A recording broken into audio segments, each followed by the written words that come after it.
there any relationship between breast implants and incidence of breast cancer? No, it doesn't change the incidence of breast cancer. And then fat transfers, which you mentioned earlier, there's all this talk about that changes the incidence of breast cancer. Well, for the audience, it does not change breast cancer screening. It does not cause breast cancer. And fat transfers are very safe. It's fatiguing to even hear them ask over and over, is it safe? Does it work? Yes, fat's the original filler. Of course it works. Well, I guess there was some concern because I polled my incredible Instagram audience, and there was some concern, because we hear sometimes that toxins are stored in fat. Yes. So if you're removing fat from one part of the body and you're putting it in another, is there the possibility, that you're liberating certain stored toxins? So that's a valid point, and that's why we run the program pre-op and detox folks. If someone has an extremely poor toxicity test, meaning they have a ton of mycotoxins like aflatoxin or fumicins or something like that, plus maybe heavy metals or isobutyric acid or all these different chemical exposures, I just tell them we're not going to do your fat transfer. You're going to have to go through our detox program and then repeat that test to make sure that you're in the best possible, position. Now, if someone comes to me and says, hey, Dr. Whitfield, I know I don't have a great tox test. I understand that. I accept that, but I still want to do a fat transfer. Well, that's somebody then making an informed decision. So yes, you can say those folks would put themselves at a different, risk stratification, but that's having understood all the information at that point. I definitely want to get into ways of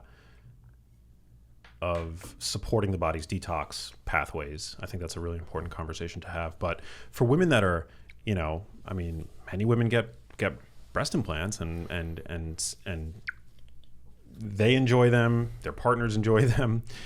So for somebody who's exploring this as a potential course of action, I know that you can go like above the muscle, below the muscle. I don't know the specifics, but are there any ways to perform the surgery, to place the implant that are perhaps safer than others? I think we got to go back to what you said. You said something important. You said they're partners and they enjoy having the implants let. So what we've found is that women who are coming to see us for explants have extremely depressed free testosterone levels and abnormal estrogen levels. So many times they have depressed, if not absent libido. So what may have started out one way has definitely gone off the rails and ended up the other. Instead of being a thing that made or set the stage for enhancement, now it's depressing their libido. We find that routinely. As it relates to like who's going to have probably the smoothest, easiest recovery is, of course, for us technically, it's much easier if the implant's above the muscle. Because when you're not removing the tissue from the rib cage and adjusting the muscle, the patient's recovery is much, much easier. So that's, if you had your druthers, yes, every day, that would be a much easier task, for the surgeons.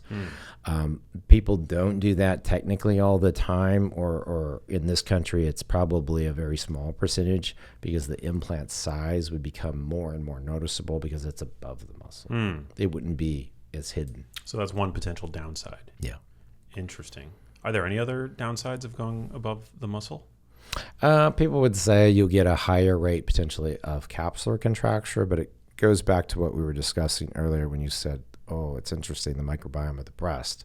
So the colonization of the breast would probably dictate if you could walk back PCR testing to the beginning of implant placement, then you would probably know the true incidence of bacteria causing or leading to capsular contracture. Because patients who have capsular contracture, it's been shown time and time again, have a higher rate of bacterial contamination. What is that? The capsule shrinks around the implant? It becomes firm. Yeah. There's a grading system. But in reality, if you just think about it, it makes sense. It's chronic inflammation in the capsule. So it's tightening up. Is that what causes sometimes you see, I've seen, I guess, the occasional ripple in the skin? That is different. So rippling usually is a thinner patient, and it can be with saline or silicone. It'd probably be a little bit more noticeable with a saline implant. but those are usually in thinner patients. That's why you see that. Oh, interesting. Yeah. Does having breast implants affect breastfeeding in any way?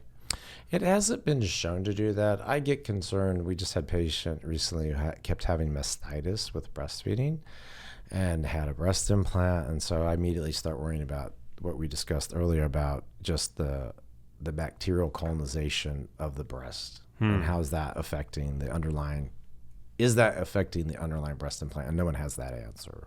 Interesting. I don't have that. Well, women with breast implants, presumably, I mean, are breastfeeding all the time. Yeah. Yeah. Very interesting.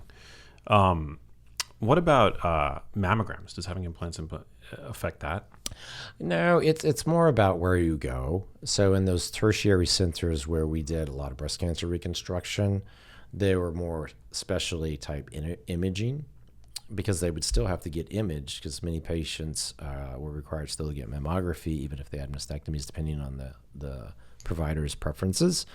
And so those were the people that we would always send the patients to, those imaging type centers. So no, it should not impede screening or anything like that. And as we get into the next generation of screening, there's something called QT imaging, which uses high frequency ultrasound that should, over time become the standard. It's non-invasive and no radiation. Yeah. Preventative healthcare is so important. So, that's definitely I can understand the concern. Could some percentage of breast implant illness be nocebo? Like, for example, I guess to clarify, have you seen non-responders to explant surgery? Like women for whom you've removed their implants and then their symptoms haven't gone away. Like, is there a degree of, maybe psychology that goes into this? So I thought, it took us about coming out of the pandemic to answer this question because when people were non-responders or took longer to respond and resolve symptoms, I would send them to my friends in functional medicine, integrative medicine, and acupuncture and nutrition to help sort out what was going on. And then the pandemic happened, and many of those providers, they couldn't see patients. They decided to stop seeing patients and just be virtual. So we brought all of that in under our umbrella, and we have our own functional team now. And so when we look at all of their toxicity testing, gut microbiome, food sensitivity testing, metabolomics, you'll find why they're not going to respond. And I make the same argument all the time. Breast implant illness is a chronic inflammatory process of which a implant is playing a component. It's not the only component. If you treat it as it's the only component and you just do an explant and send the patient on their way, you're going to have what you're describing, a group of people who, quote unquote, don't respond because you're not actually taking care of the patients. If they have a parasitic infection in their gut or a candidal overgrowth or H. pylori, or if they have all these different mycotoxins or heavy metals on their tox test, if you don't then help them with a detox we like to supervise ours so we know what's going on and then compare it and benchmark it against the previous toxicity test. And for everybody listening, your liver has to handle the brunt of this. So if your liver on blood work looks normal, that doesn't mean it's functioning well to detoxify. And many of the things like mold toxins or mycotoxins that get into the liver are not easily expressed. You have to challenge it with glutathione. You have to then go through the process of binding. And if someone has other problems, it's a longer process than just coming and having surgery with us. Hey, if you liked that video, you need to check out this one here, and I'll see you there.